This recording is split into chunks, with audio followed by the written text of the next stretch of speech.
You're such an idiot. Can't you handle this more efficiently? It's infuriating just to watch you. The harassment from my sister-in-law, Michelle, escalated day by day, even starting to interfere with my work from home. But I didn't let it break me because there was a job I desperately wanted to complete. My name is Amanda Smith, 29 years old, working as a contract employee for a certain company. I live modestly with my dad, who takes over the household chores to relieve my busy schedule. He races through life without a break, raising me on his own. Gradually, I wanted to ease his burden a bit. When I was still in elementary school, my dad placed his large hand on my head and said, "You don't have to try so hard with the housework. Use your time as you like. That makes me happier." Dad was always kind and generous, no matter how tired he was. Secretly, I wished for his happiness. I hoped Dad would find great happiness someday. This small wish came true a few years ago when Dad's new wife, Barbara, entered our lives. Barbara, with her daughter Michelle, moved into the house where Dad and I lived. Barbara was honest and kind-hearted, a wonderful woman. In contrast, her daughter Michelle was prideful and cunning. It didn't take long for Michelle, initially quiet and reserved, to show her true colors. One day, as usual, I prepared lunch for Dad and sent him off to work. Barbara was away on a business trip since yesterday, and Michelle, a college student, should have had lectures today. I decided to prepare her lunch before she woke up.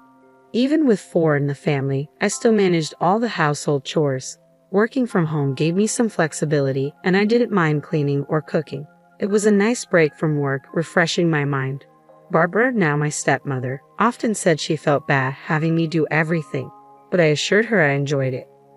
By the time I set breakfast for Michelle and me on the table, I heard her coming down the stairs, groggy. Michelle entered the living room, and I greeted her, "Good morning.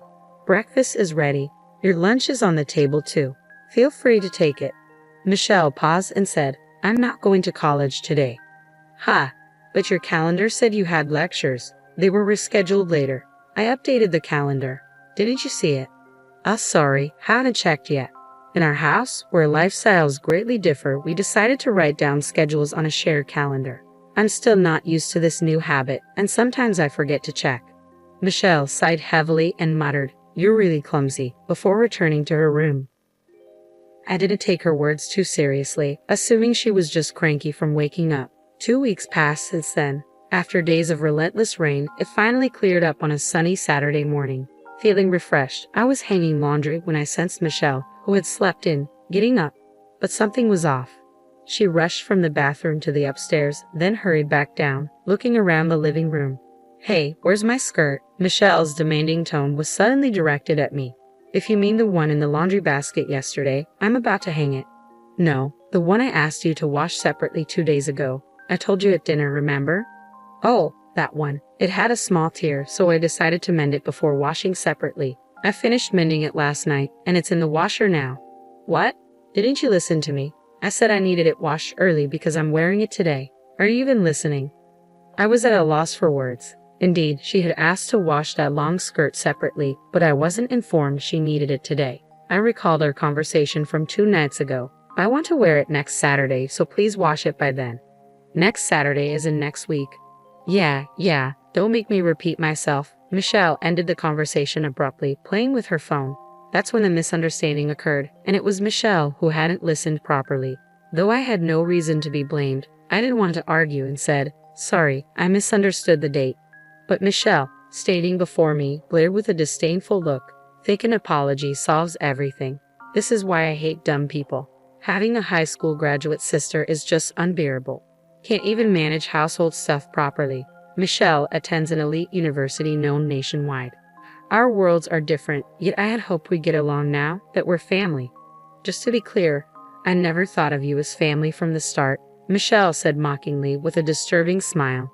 Seeing that expression, I realized our differences might be harder to bridge than I thought. Since that day, I felt an eerie chill. Michelle's disdain towards me became more apparent in her actions. When I worked from home, loud music blared from Michelle's room, not just disrupting my work but loud enough to be a nuisance to the neighbors. "Could you lower the volume a bit? The neighbors might complain," I asked timidly. "What? Don't boss me around. I'm annoyed by the typing sounds from your room," she retorted, slamming the door in my face. On another occasion, Michelle brought friends home and loudly declared, Isn't it embarrassing having the high school graduate sister who can't even get a decent job? I wish she'd move out soon. One of her friends, leaving jokingly, said to my door, "Sorry for disturbing.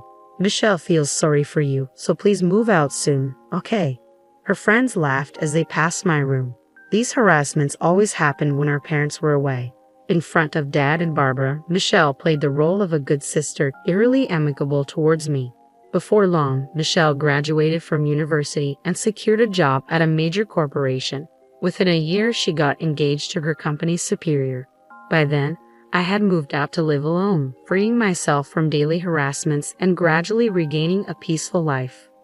One day, an invitation to Michelle's wedding arrived. The ceremony was to be held overseas. Sighing, I placed the invitation on a nearby table. About 3 months later, I boarded a plane from Los Angeles International Airport to France. Since moving out, I had become distant from my family. I was worried about Dad, but Barbara was with him. Without me in that house, Michelle wouldn't cause trouble to preserve Dad's happiness. I want to avoid family conflicts, so it was better to keep my distance from Michelle and minimize visits to my family home. To Dad and Barbara, I explained that I moved out to focus on my career. Despite the suddenness, they respected my decision, telling me, "Don't worry about home. Just do what you think is right. Yes, you should pursue what you want. It's a once-in-a-lifetime chance," they said with a smile. It's true that Michelle's actions affected my work, but that wasn't the only reason I left. I felt it was time to confront my own life and take a new step. On the night before Michelle's wedding, in my hotel room, as I checked the dress and belongings for the next day, my phone rang. Michelle's name appeared on the screen, and a bad feeling washed over me. Hesitantly, I answered the phone. It was Michelle's voice after several months. "Hey, long time no see. Where are you right now?" she asked. "I'm in a hotel in Paris," I replied. There was a brief pause in the conversation, then laughter erupted from the other end. "Really went, huh? Are you stupid? How crazy can you be?" she mocked. "What do you mean, the overseas wedding was a lie?" "Fooled you as expected. I'll send the real invitation later, okay? By the way, if you don't show up, I'll ruin something very dear to you," she threatened. The call ended there, and I sat weakly on the bed. Michelle had played a cruel trick on me, and she might be planning another scheme. Additionally, Michelle said, moreover, she threatened to ruin what's most important to me if I didn't attend. Such an act could harm not just me but Dad and Barbara as well. Michelle could easily do something like that. The peace I had regained seemed to crumble in my mind. As long as Michelle and I are family, the situation will continue. I have no choice but to meekly follow Michelle's actions always. Then my thoughts abruptly stopped. Why did I leave home? Wasn't it to fully pursue what I wanted? I haven't achieved anything yet. Instead of feeling weak, I should work to change the situation. Even someone like me can find a way to stand up to Michelle. I rose from the bed and reached for the curtains by the window. Outside, the Parisian night unfolded. Life is strange sometimes. When wandering in the dark, the path forward is illuminated and becomes clear. This was one of those moments. I closed the curtains, turned off the light, and slid into bed. The earlier anxiety had vanished, replaced by a soothing drowsiness. I closed my eyes slowly. Eventually, I spent about a week in France, taking the opportunity to enjoy sightseeing before returning home recharged. I returned to the US and threw myself into work, forgetting to eat and sleep. I spent days glued to my computer, my mind running at full speed, devouring documents and typing furiously. After 2 months of this lifestyle, I visited a specific place. Walking down the main street in front of the station, I entered one of the buildings. Exiting the elevator on the 3rd floor, I knocked on the first door down the hall. A soft female voice invited me in from inside. In my tote bag was a thick file. At home, inside was a large amount of copy paper that I had printed out. I intended to hand these to someone. As I touched the doorknob, a wave of nervousness made my fingers tremble. It's okay, I've done everything I could. Now it was up to fate. I calmed myself down and quietly stepped into the room on the day of Michelle's wedding. I had called the venue to inform them of my absence. Michelle probably thought I underestimated her, that high school graduate fool. Prideful Michelle, always needing to feel superior.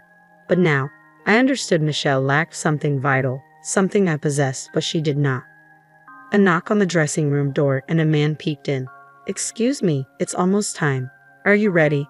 "Yes, I'm ready. I'll be right out," I replied. I picked up a Western book from beside me and left the room.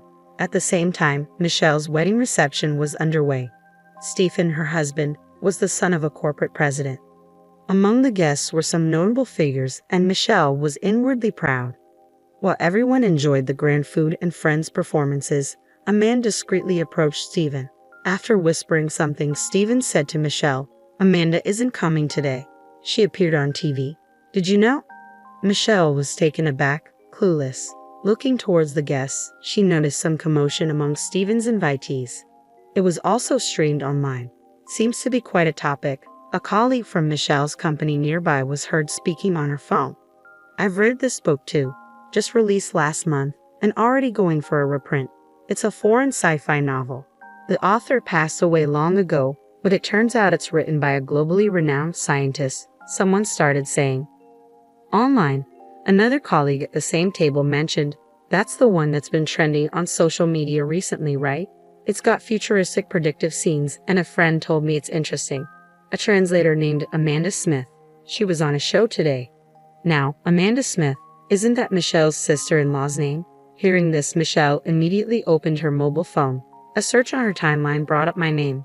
The top article read, "Historic Scientist's Posthumous Work Discovered. Interview with translator Amanda Smith on her encounter with the book."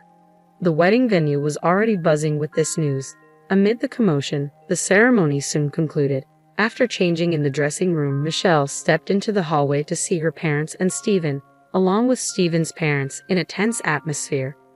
Such an embarrassment, being the subject of harassment. "We were clueless, and now we don't even know how to respond to inquiries from acquaintances," said Daniel, Stephen's father and the head of a major corporation, in a stern tone. "I've dined with Michelle numerous times, but she never once mentioned her sister-in-law Amanda." "Are they on bad terms?" "You know, I value family bonds. I was lenient because Stephen seems smitten, but I hear some women at the company don't think highly of Michelle. Do you think I know nothing?" Finally, Daniel added, "You better make this right. Call Amanda immediately. Arrange for me to meet her directly. If you can't reach Amanda, consider this marriage null and void." Doing away with a marriage was easy for someone like Daniel. If the marriage were called off after such a grand ceremony, it would severely tarnish Michelle's reputation. She'd be too embarrassed to face her colleagues, and her friends would surely ridicule her. Michelle, pale-faced, frantically pulled out her mobile phone. First call, second call, only the hollow ring. Fifth call, the automated voice responded, "The number you're trying to reach is not answering." "Maybe she's blocked you," her father suggested. "No way. Amanda must just be busy," Michelle defended. Skipping a day on the wedding itself is not normal, unless there's an accident or illness, especially for family. "I don't want to invite more trouble into my home. A woman like you, prone to problems, is clearly not suitable for our family," Daniel concluded. "But the ceremony is already over, Stephen. Don't just stand there. Say something." Michelle looked at Stephen with her characteristic pleading eyes. But Stephen turned away, refusing to look at her. At that moment, Michelle realized something. Her parents, standing behind her, were silent, just observing. They could have defended their daughter, but hadn't said a word. "Mom, it's not my fault, right? Tell them it's not my fault," Michelle pleaded. Barbara smiled ruefully and said, "Actually, I got a call from Amanda yesterday. She said she couldn't make it to the wedding for some reasons. It's a long story, but you'll understand soon. It might be inconvenient for both of you, but she asked for forgiveness just this once. It's a big moment in her life." That's what Amanda said. "What do you mean you knew about today? You knew and didn't tell me," Michelle exclaimed. "Yes, exactly. If I had told you, you would have interfered, right? After all the trouble you've caused. Amanda, you never learn. Really, you're impossible." "I felt like I failed as a mother." Michelle listened with a defiant expression. "We thought if you experienced some hardship, you'd understand," I continued. "So Dad and I discussed it, and as bad as we felt for Amanda, we decided to turn a blind eye. It seems this is a family matter. We, as outsiders, should leave." But someone interjected, "Wait, please. We're not done here. I'll bring Amanda. I promise. Please reconsider." "Daniel, I don't want to be addressed by my name by you. Do you want to anger me further?" I warned. Even Michelle fell silent under Daniel's stern gaze. This time, she had picked the wrong battle. She watched, dismayed, as Stephen and his parents walked away, tasting her biggest defeat.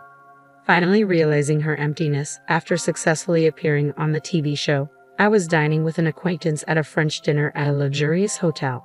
Across from me sat Pamela, a dignified, calm, elderly lady. I chose this place to celebrate. I wonder if a more casual setting would have been better, I admitted nervously. No, I'm really grateful. It's my first time dining somewhere like this, so I'm a bit nervous, Pamela replied. I like your honesty. Just be yourself. I don't like formalities either. Enjoy the meal to the fullest. Pamela's titles included French literature researcher, translator, and translation school lecturer. She was also my mentor. I once found an old Western book among Mom's belongings.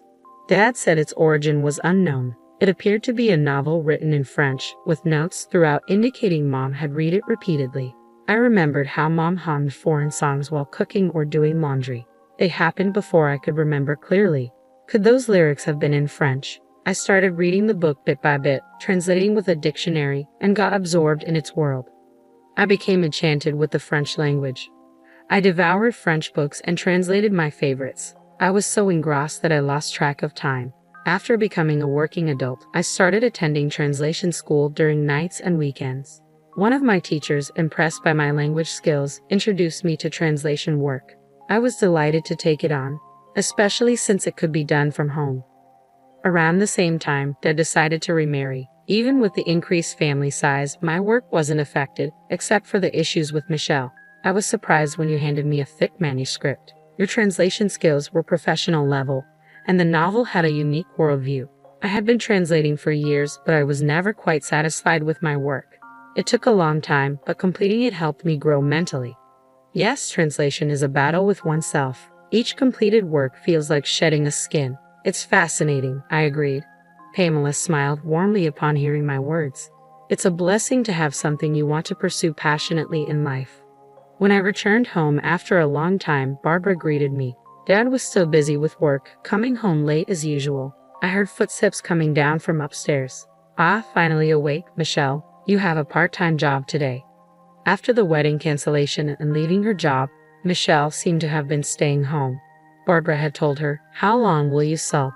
Do you want to live miserably like this forever? If you don't want to start over, you better leave this house." Worried about being kicked out, Michelle reluctantly started looking for part-time work and settled on a grocery store clerk position. As Michelle passed by the living room, she glanced at me awkwardly and hurried out the door. "Amanda, you're going overseas for work, right? You said something about a potential contract with a new author," Barbara said. "Yes, it looks like it's going to be finalized, but they want to meet in person," I replied. "That's great. I'm relieved to hear your translation work is going well.